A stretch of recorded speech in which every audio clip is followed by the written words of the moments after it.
Takže podľa výkresu tuto je vlastne táto teraska a tuto je vlastne tá strecha nad tým mezonetovým bytom. A tuto vlastne problémové miesta sú tu okolo toho komína. Jeden je tam v rohu a jeden tam. To sú prvé 1, 2, 3. Toto prvé miesto okolo toho komína. Okolo toho komína to nevyzerá nejak katastrofálne, akože priamo okolo toho komína, ale sú tu miesta, kde sú vlastne prierazy, ktoré tu boli už potmelené, ale proste tam vidieť, že tam sú proste šrobky, tu je treba prelepiť. No to je málo. Čiže tieto prierazy, tieto, čo tu pokračujú ďalej, a tu máme ďalšie. Takže všetky tieto defekty treba prejsť. To je prvé miesto. Druhé miesto je tu. Môže spôsobovať vlastne toto konkrétne miesto, ktoré sa opraví. Tu v ploche, akože to zatekanie je tu. Nakreslené, že je tu. A tu v tej ploche nie je nič, jediné čo tu je, sú tieto prierazy a potom túto niečo ešte zatvorené, čo nevidíme, že čo je. Toto môže byť nejaký defekt. Vidím, že tu niekto niečo patlal, ale nechám to tak. V respektíve ten tmel už je dopraskaný, čiže to tiež sa môže prelepiť, táto časť. Tá by to mohla spôsobovať, lebo tá je priamo nad tým. Tam to by mohlo byť ono.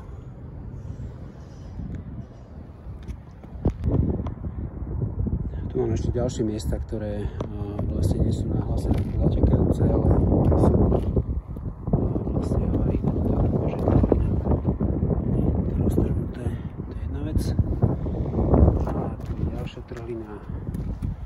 Vlastne tu, jak ten plech dilatuje, tak on vlastne roztrhol tú krytinu, čiže túto údajne neničí, ale tá krytina je v takomto stave. Čiže tieto ďalšie miesta sa opravia. Takže tu máme miesto 4, 5, toto je miesto 4, toto terasov, tuto je plastová krytina, ktorá je v takomto stave, ak je, tu boli buď nejaké kochliky, ale neviem prečo to je takéto, a tuto vidíme, že proste za tým obkladom rastú bariéry rastliny, čiže tuto ako riešenie, to dneska sa nebude riešiť, ale riešenie tohto miesta je asi také, že ten obklad tam, kde rastú tie všelijaké veci, treba vybuchať, odseknúť a pozrieť sa, že jak tam tá hydroizolácia potom vyzerá. Lebo tam to môže robiť galibu. Alebo aj tu treba očistiť. Ale tá plastová krytina, čiže tu treba riešiť iným spôsobom. Ale treba toto otvoriť, to je jedna vec. A to je ďalšie miesto. A to môže byť spôsobené týmito prierazmi, ktoré sú tu hore, kde tiež sa opravia. Potom tu máme 4, 5, teraz ideme 6, 7. Takže z tejto strany je miesto 6, 7. A tu vlastne máme tu sú vlastne takéto prierazy, vidíme, že tu sú princetné dier. Keď sa pozrieme, tak tu je normálna dzúra. Toto sú ďalšie defekty. Tu 4 diery v klincoch. To je jedno miesto. A to ďalšie miesto je tu. Čo tiež je tu vlastne ďura. Diera. Takže tu sa opraví. To sú tie miesta, ktoré sú nakreslené. Tu máme miesto 8, 9. To je vlastne tu nad týmto výkerikom. To sú tieto miesta. Toto bolo už ničím patlané nejakým tmilom, ale pravdepodobne toto je, vidíme, že toto je aj prasknuté, takže tieto miesta sa ošetria. A plus sú tu ešte takéto prierazy. To je jeden, druhý tiež sa ošetria.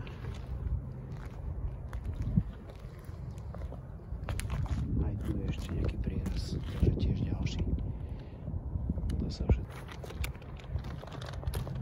Tu máme vlastne miesto 10, 11, to je vlastne táto prasklina, ktorá je asi taký najzávažnejší problém, aký tu je na tejto streche, tak vyhodnocujem. To je vlastne 10, 11, to je táto prasklina, zvislá a tu je ešte vodorovná. Asi tak spôsobujú tie záteky. Toto je miesto 12. Vlastne obdobne tiež tu je roztrhnutá tá krytina. To zvislá časť. Takže to tiež sa tam dá dilatačný pásik a sa to prelepí. A tu máme vlastne miesto 13, kde to teče a to je toto. Tu je vlastne ďura, klinček a je tu diera, takže toto vteká tu. Teče dole.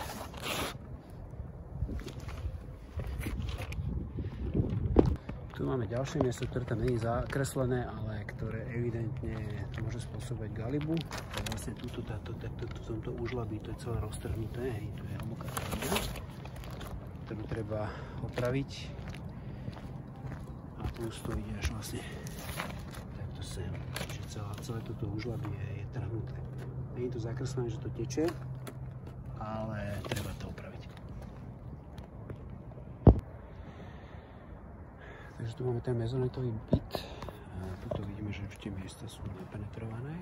To boli, kde sú tie prierazy, tak tie už sú napenetrované a budú sa lepiť.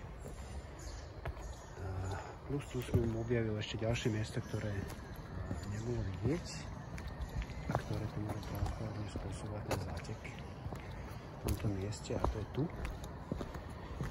Tu vlastne tá krytina je roztrhnutá. Takže tiež to sa opraví. No a vlastne na tej spodnej streche tiež je vidieť, že tam už je to napenetrované. Tam tie všetky prierazy a tie zvislé vodorovné trhliny sú vlastne tuto v týchto miestach. Z tejto strany tiež vlastne tuto vidíme tie prierazy v tejto časti a v tej zadnej časti. Tam sú vlastne tie zvislé vodorovné plus ešte na tom zadnom štíte. Tu máme vlastne ten dilatačný pásik, keď tá krytina ešte bude mať tendenciu, alebo respektíve ten podklad má tendenciu ešte sa hýbať, aby to nebolo nalepené priamo na tom, čiže bude to mať nejakú tú krytinu. Takže na to sa teraz nalepí hydroizolačný. Toto je vlastne dilatačný, oddelí to nalepené, že to nebude nalepené na tej praskline.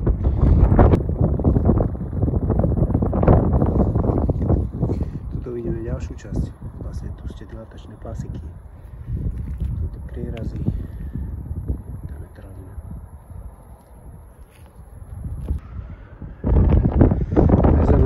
Strecha nad mezonetovým bytom. Vlastne vidíme, že to sú tie prieniky, sú ošetrené, prierazy sú trhlina, tu bola ďalšia trhlina, to je vlastne to inklinované miesto okolo toho komína, tu sa to vlastne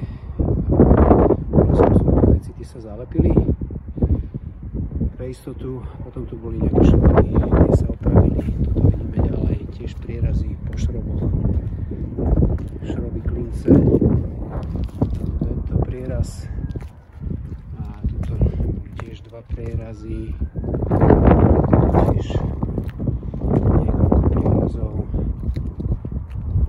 Tu na štíte boli ešte tiež prierazy. Takže tu je tá spodná časť, tu sa robil opravovať, tu bola trhlina, tu bolo množstvo prierazov po klincoch, diery, veľa v tejto časti, kopec dier po klincoch, tuto vlastne to je táto strana strechy. Tuto máme vlastne, tu bola trhlina, tuto bola tá hlboká trhlina, kde sa robila vlastne dilatačná vrstva, ktorá to oddelila. Tuto vidíme, že boli ďalšie prierazy, trhliny. Dobrý, chvíľočku mi dajte ešte. A tuto boli ďalšie prierazy v tejto časti. Tuto sa robilo do žlabie, bolo trhlina, v žlabie bolo vlastne celé roztrhnuté. Tuto tiež boli trhliny, tuto vidíme, tie prieniky sú vlastne zatmelené, pretesnené, všetky tie prieniky sú pretesnené. To vlastne vidíme, že všetky prieniky sú pretesnené krásne, takže tesnia všetky komínky, komín, výles, aj všetky tieto ventilačné nástavce alebo stúpačky. Tuto vidíme vlastne tú ďalšiu časť, kde to bolo roztrhnuté. A tiež to je prelepené. A tuto vidíme tie komínky, sú pretesnené. V tejto časti tiež tu boli trhliny. Tu boli diery po klincoch. Diery, tu vidíme pretmelené prieniky, tuto boli tiež dve diery a tuto v tom žlabu tiež to bolo roztrhnuté. A to je asi tak všetko. Tú vrchnú časť už sme zdokumentovali.